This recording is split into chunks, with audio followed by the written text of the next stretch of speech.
ત્યારે સંસ્કાર આપવામાં મુખ્ય જે હાથ છે એ માનો છે. અને માં જ્યારે ભોજન પકાવતી હોય, બાળક બાજુમાં ઊભો હોય અને એ સમયે જો માં ભક્તિ કરતી હોય તો ભોજન પ્રસાદ બની જાય. તો ભોજનનો જે આ મહિમા છે એમાં ઘણા બધા આપણને તથ્ય જાણવા મળે છે. જલપાન કરવાનું પણ તથ્ય જાણવા મળે છે. આપણા શાસ્ત્ર આપણા ઉલ્લેખો કરે કે છે કે કયા પ્રકારે આપણે આ કામ કરવું જોઈએ. દક્ષ પ્રજાપતિની આ કથાની અંદર હરિ અને હરનો ભેદ ન રાખવો જોઈએ, કારણ કે હરિહર નટવર સ્વામી એકાંતે મળ્યા. હરિહરાની આરતી જે કોઈ ગાશે. તમે જોજો, અમુક તમે માર્ક કરો. લાલી દેખન મેં ગઈ, મેં भी हो गई लाल, लाली मेरे लाल की જીત દેખું તિત લાલ. કૃષ્ણ ભક્તિ કરવા વાળાને કૃષ્ણ બહુ જ ગમે. માતાજીની ઉપાસના કરવા વાળાને માતાજી અતિ પ્રિય છે. ઘણાને મેં જોયા છે કે નવરાત્રિના 9 દિવસ આવે ને, પીધું કે ના પીધું ખબર ના હોય છતાંય જલપાન પણ કર્યા વગર એ 9 દિવસ સુધી નોરતા કરતા હોય અને નવરાત્રિમાં માતાજીના ગુણગાન ગાતા હોય. જન્માષ્ટમી આવે એટલે કૃષ્ણ ભક્તોનો રંગ જ કંઈક ઓર હોય છે. શિવરાત્રિ આવે, શિવ ભક્તોનો રંગ જ કંઈક ઓર હોય છે. કારણ કે એનામાં જે ભક્તિનું બીજ પડ્યું છે એ કયા તત્વથી નિર્માણ થયું છે. શું કામ એને ગમે છે? તો કે શરીરમાં ભાગવત ચતુર્થ સ્કંદની અંદર લખેલું છે કે 5 પ્રકારના તત્વોથી બનેલું આ શરીર છે. અગ્નિ તત્વ છે, જળ તત્વ છે, વાયુ તત્વ છે, પૃથ્વી તત્વ છે અને આકાશ તત્વ છે. અને એટલા માટે આપણે કહીએ કે આ દેહ એ પંચ મહાભૂતનો બનેલો છે. સમય આવે એટલે પંચ મહાભૂતો પોતાનું સ્થાન છોડી દે. એટલે કાને સંભળાવવાનું બંધ થઈ જાય, આંખે દેખાવાનું બંધ થઈ જાય, પેટ પચાવવાનું બંધ કરી દે, ટાંટિયાઓ કામ કરવાનું બંધ કરી દે, હાથ હલવાનું બંધ કરી દે અને શિથિલતા જેમ જેમ આવતી જાય, પગ ટાઢા પડે એટલે સમજી લેવાનું હવે તેડું આવી ગયું છે. હવે આ તેડું આવી ગયું છે. શું કામ? કે જે તત્વો બેઠા હતા એ તત્વો ઉઠી ગયા. કાન તો છે એવા ને એવા જ છે જે પહેલા દેખાતા હતા, પણ કંઈ સંભળાતું નથી. હાથ તો એવા ને એવા છે પણ કોઈ ઉઠાવે ત્યારે ઉઠાય છે, બાકી ઉઠી શકાતું નથી. પેટ તો એવું ને એવું છે પણ અંદર પડેલી વસ્તુઓ પચતી નથી. તો આ પ્રમાણે 5 તત્વોની અંદર પ્રથમ જે તત્વ છે એ અગ્નિ તત્વ છે. તો અગ્નિ તત્વ જેનામાં પ્રબળ હોય, સમજી લો એના ઈષ્ટદેવ છે એ ભગવાન ગણપતિ હોય. અગ્નિ 2 પ્રકારે છે. એક દાહક અગ્નિ છે અને એક પાવક અગ્નિ છે. સંસ્કાર પ્રમાણે જો જોવા જઈએ તો 16 પ્રકારના અગ્નિ છે. અને એમાં યજ્ઞ કરીએ ત્યારે શરૂઆતમાં જે અગ્નિ આવે છે એ શાંતિ કે વરદ નામ અગ્નિ આવે છે અને પૂર્ણાહુતિ કરીએ ત્યારે મૃડ નામનો અગ્નિ આવે છે. સ્મશાનમાં દેહને જ્યારે ચિતામાં પ્રજ્વલિત કરવાનો હોય ત્યારે ચિતાનો અગ્નિ અલગ હોય છે. દીકરીને પરણાવી સાસરે મોકલવાની હોય અને એવા સમયે રાજાહોમ જ્યારે કરવાનો થાય ત્યારે એ અગ્નિ અલગ આવે છે. અગ્નિ એક છે, આપણને દેખાય છે તત્વની દ્રષ્ટિએ એક, પણ એ દરેક અગ્નિ અલગ અલગ પ્રકારની હોય છે. જે પ્રમાણે આપણું સંસ્કાર હોય એ પ્રમાણે અગ્નિ આપણને પડે છે. પણ અહીંયા દાહક અગ્નિ મતલબ ક્રોધ. જે વ્યક્તિમાં ક્રોધ વધારે હોય, સમજી લો ત્યાં અગ્નિ તત્વ પ્રબળ બન્યું છે. અને અગ્નિ તત્વ પ્રબળ બને એટલે પૂજા ગણપતિની જ થાય. કારણ કે ગણપતિને આજ પણ આપણે કોઈ પણ જગ્યાએ બેસાડવાના હોય ને તો શેના પર બેસાડીએ છીએ? આસન પર બેસાડીએ છીએ. પણ એ આસનનો રંગ હંમેશા લાલ હોય છે. એટલા માટે નહીં આસનનો રંગ લાલ રાખીએ કે ભાઈ રંગબેરંગી આપણે રાખીએ તો આપણને મજા આવે. ના, દરેક તત્વ પ્રમાણે એના ગુણધર્મ હોય છે. ભગવાન શ્રી ગણપતિને આપણે પુષ્પ અર્પણ કરવાના હોઈએ ત્યારે પણ રક્ત પુષ્પે સુપૂજિતમ, લાલ પુષ્પ વડે ભગવાનની પૂજા કરીએ છીએ. આમ તો શરૂઆતનો એનો શાંતિના પ્રતીક તરીકે જ્યારે ભગવાન ગણપતિને યાદ કરવાના હોય ત્યારે બધી સફેદ વસ્તુઓનો આગ્રહ રાખ્યો છે. શ્વેતાંગમ શ્વેત વસ્ત્રમ શીતકુસુમ ગણેહિ પૂજિતમ શ્વેતગંધે ક્ષીરાબ્ધૌ રત્નદીપે સુરતરુ વિમલે રત્નસિંહાસનસ્થમ દોર્ભી પાશાંકુશેષ્ટામ ભયધૃતિ વિશદમ ચંદ્રમૌલિ ત્રિનેત્રમ ધ્યાયેશ્ચાન્ત્યર્થમીશમ ગણપતિમમલમ શ્રી સમેતમ પ્રસન્નમ. શ્રી સમેત જ્યારે ભગવાન ગણપતિ હોય ત્યારે હંમેશા શ્વેત હોય, મતલબ શીતળ હોય. આજે પણ તમે જુઓ કે ઘરવાળાની હારે નીકળવાનું હોય ત્યારે પુરુષ હંમેશા શાંત જ હોય. ખોટું હોય પાછું આવો. વાણિયાઓમાં જોયું અમે કે 4-5 બેગો હોય, એમાં એક બેગ કપડાની હોય, 3 બેગ વાપરવાની હોય, ભોજનની હોય. નવકારસી હોય, પછી 11 વાગે ખાય, પછી 4 વાગે ખાય, પછી આજે સંધ્યાના પહેલાં ખાય. એ 4 બેગ એને ઘણી પાસે જ હોય. પછી ઘરવાળી તો આગળ આવી લટાર મારતી જતી હોય. અને પેલો જાણે પેલો હમાલ હોય ને એમ કોઈની નિંદા નથી, આ જોયેલી વાત છે. પણ શ્રી સમેત જ્યારે હોય ત્યારે એ હંમેશા શાંત જ હોય છે. પણ હંમેશા પ્રકૃતિનો સ્વભાવ એ ક્યારેય બદલાતો હોતો નથી. પણ એમ કહેવાય છે કે જે વ્યક્તિ ભગવાન ગણપતિનો ઉપાસક થાય એનો ક્રોધ ભગવાન ગણપતિ ખેંચી લે છે, આકર્ષતી એને ક્યારે ખેંચી લે છે, હર્ષતી. અને એટલા માટે અગ્નિ તત્વનો અધિષ્ઠાત્ર દેવ ભગવાન ગણપતિ છે. જળ તત્વના અધિષ્ઠાત્ર દેવ ભગવાન શિવ છે.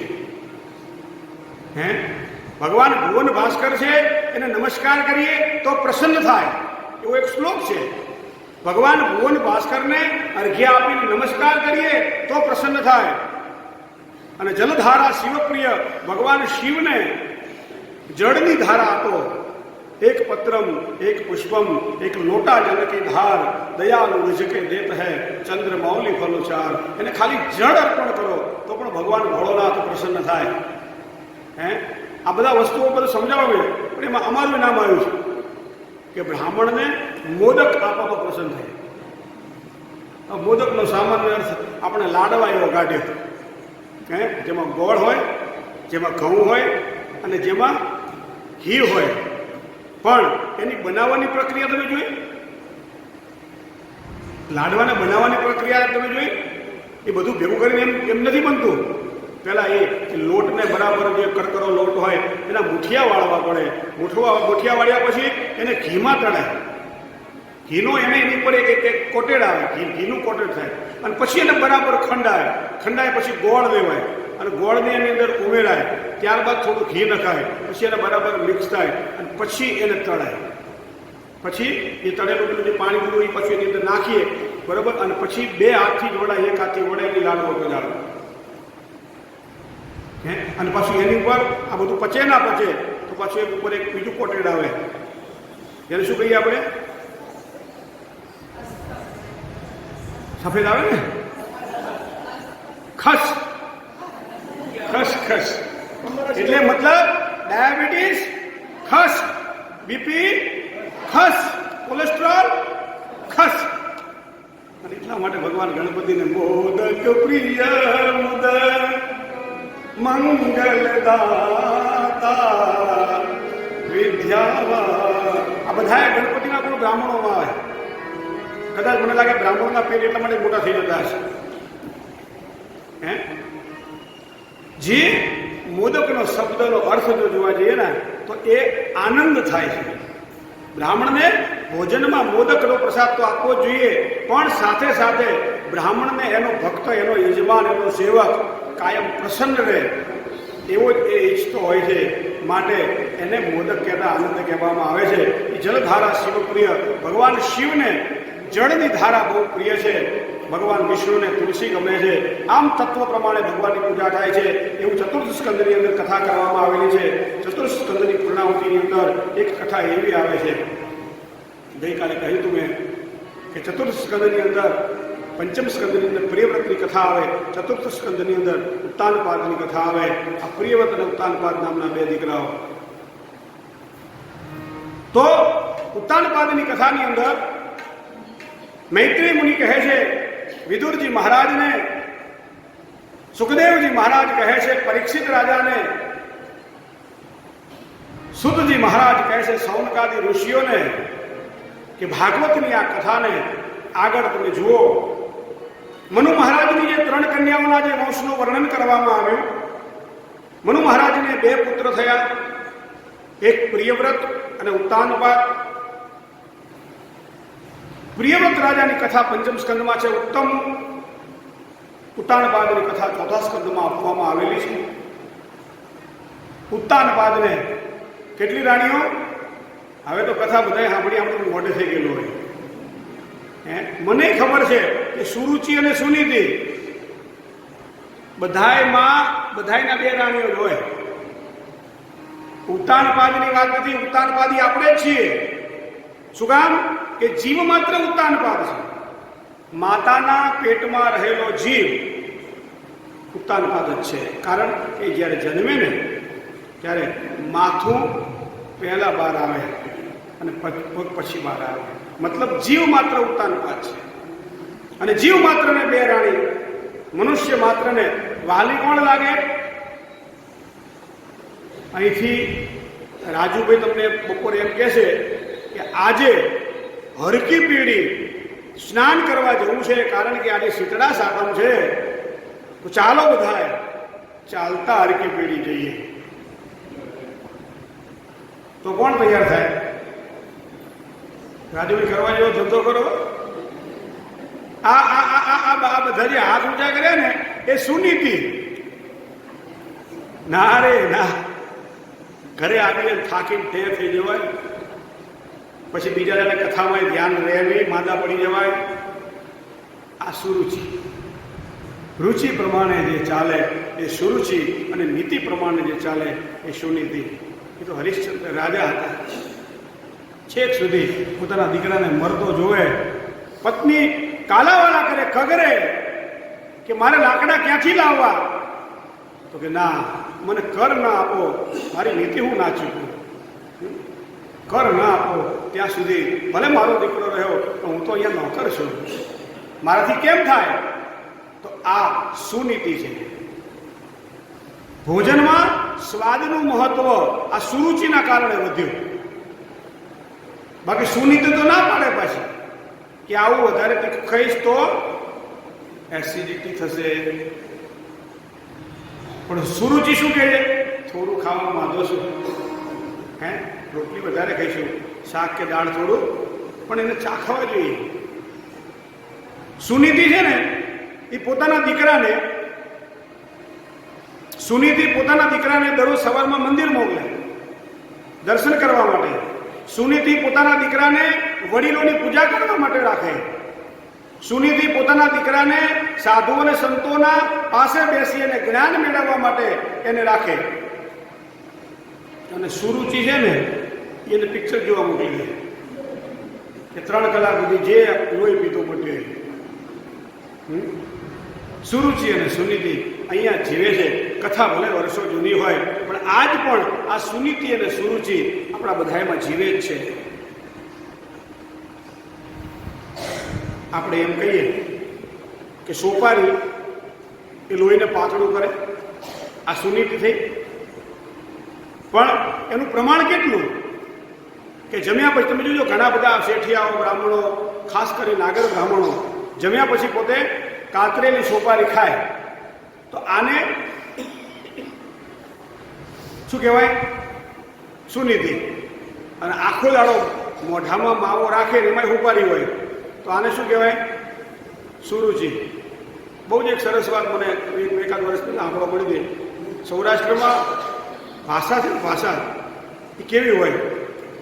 બધા બેઠા હોય, ભજન ચાલતા હોય, અને પછી તમાકુ ચોડવાની આ પ્રક્રિયા ને, બ્રાહ્મણો પહેલાં બહુ તમાકુ ખાતા, હવે બધા બંધ થઈ ગયા. બાકી બ્રાહ્મણો જમ્યા પછી તમાકુ ખાય. ગમે એવું ભોજન દુષ્કર હોય પણ એ તમાકુ એને પચાવી દે. પણ એની અંદર જે ચૂનો આવતો હતો, એની જે તમાકુ હતી અલગ હતી. આ જરદાની શુદ્ધ તમાકુ આવતી હતી. એ તમાકુને આ રીતે ચોડી અને બરાબર તૈયાર થાય કે થોડીક લઈને અહીંયા નીચેના ભાગમાં એ મૂકતા, અને એનો રસ એ પોતે જેને ગમતું હોય એને તો ગમે. કારણ કે રાજાને છેલ્લી ઘડીએ એના પુત્રોને કહ્યું કે મને મારા સંતે કહ્યું હતું કે બીજો જન્મ મારો કીડાનો થશે. શું થશે? કીડા. આ વાર્તા છે કે બીજો જન્મ મારો કીડાનો થશે, તો કીડાનો જન્મ મારો જ્યાં થાય ત્યાં તમે મને મારી નાખજો.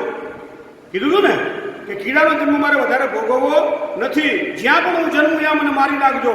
અને બીજો જન્મ કીડાનો થયો, અને છોકરાઓ સંતોએ કહ્યું ક્યાં કીડો છે? કે આ પોદળામાં. જઈને કીડાને આમ કરી અને મારવા માટે પ્રયત્ન કર્યો, ત્યારે કીડાએ શું કીધું? મને મારશો? શું કામ? મને અહીંયા બહુ મજા આવે. શું કે? હવે એ તમને જે નથી ગમતું, કારણ કે ઘણી વખત તમને એક વસ્તુ કહું કે જે ફૂલોનો વેપાર કરતો હોય એને સુગંધ ગમે, અને જે વિષ્ટાનો વેપાર કરતો હોય એને બધી વિષ્ટા ગમે. એક સારામાં સારું શેઠ કોઈ શેઠ પાસે આવેલું અને એના નોકરને છાંટ્યું, નોકરને સેન્ટ છાંટ્યું એટલે નોકર પડી ગયો બેભાન, પડી ગયો. શું થયું? આને રાડા રાડ થઈ, ડૉક્ટરને બોલાવો, દવાખાને લઈ જાઓ. બેભાન કેમ થઈ ગયો? એની ઘરવાળીને પણ બોલાવી કે સાહેબ તમે આ શું છાંટ્યું એને? તો કે મસ્ત દુબઈથી સેન્ટ આવ્યું હતું, સેન્ટ મેં એને છાંટ્યું. દોડતી દોડતી એની પત્ની ઘેર ગઈ, એના તૂટેલા હળેલા જે જોડા હતા એ જોડા લઈ આવી અને જોડા એને ઊંઘાડ્યા. ત્યારે પેલો ભાનમાં આવ્યો કે બાપજી અમને સેન્ટ ના ફાવે. અને એટલા માટે તમે આ હિસ્ટોરીઓ આવે ને ત્યારે ડુંગળી ઊંઘાડે, જોડા ઊંઘાડે. હવે તો બધું જો કે બંધ થઈ ગયું, વિજ્ઞાન ખૂબ આગળ વધ્યું છે, બરોબર. બાકી પહેલાં આવા રોગો ઘર કરી જતા હતા, પણ કેટલી બધી આપણી તાદાદ મેં થતો તમે જુઓ, કેટલી બધી આપણી આમાં પ્રકૃતિની સાથે આપણે જોડાયેલા છીએ તમે જુઓ.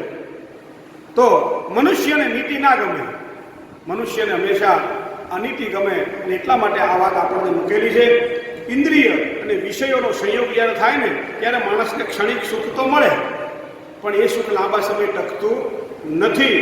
સ્વાદિષ્ટ ભોજનની વાત જ્યારે કરીએ કે આપણે જ્યારે વાત કરીએ ત્યારે આપણી વાત ભોજનની રુચિ પ્રમાણે અલગ હોય, પણ શંકરાચાર્યજી પાસે જ્યારે આ વાત જાય કે ભોજનમાં શું કરાય, ત્યારે આદિ શંકરાચાર્ય એમ કહે છે કે સ્વાનંદમ નતુયાચ્યતામ વિધિવસાત પ્રાપ્તે ન સંતુષ્યતામ.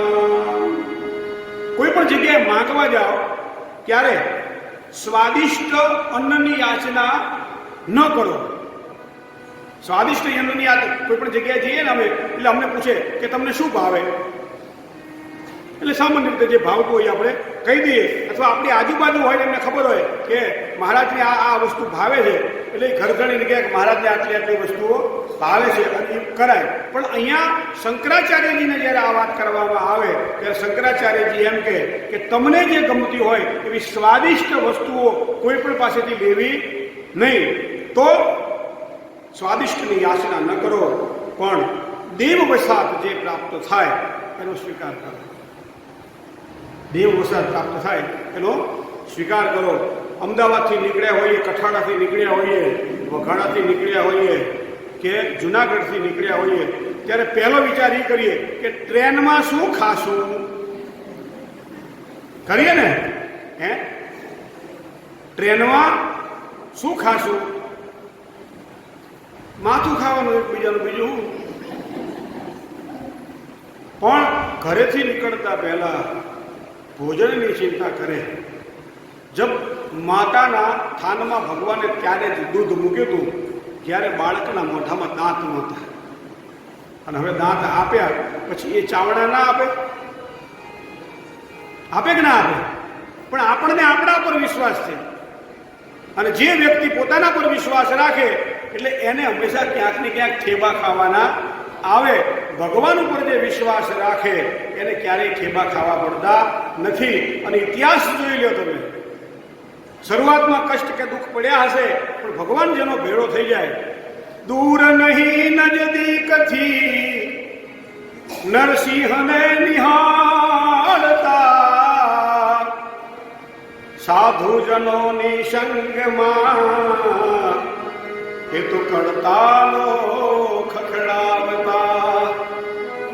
એવા હરિજનોના લાડીલા ગાંડામાં ગણાય છે, એ તો આત્માના તેજથી પરમાત્મા ઓળખાય છે. એ આત્માના તેજથી પરમાત્મા ઓળખાય છે. જે નીતિને આધીન રહે એનું જીવન પવિત્ર બને છે. માટે સુનીતિથી ધ્રુવ મળે. સુનીતિથી શું મળે? ધ્રુવ. અને સુરુચિથી મળે ઉત્તમ. તમનો અર્થ થાય છે અંધકાર.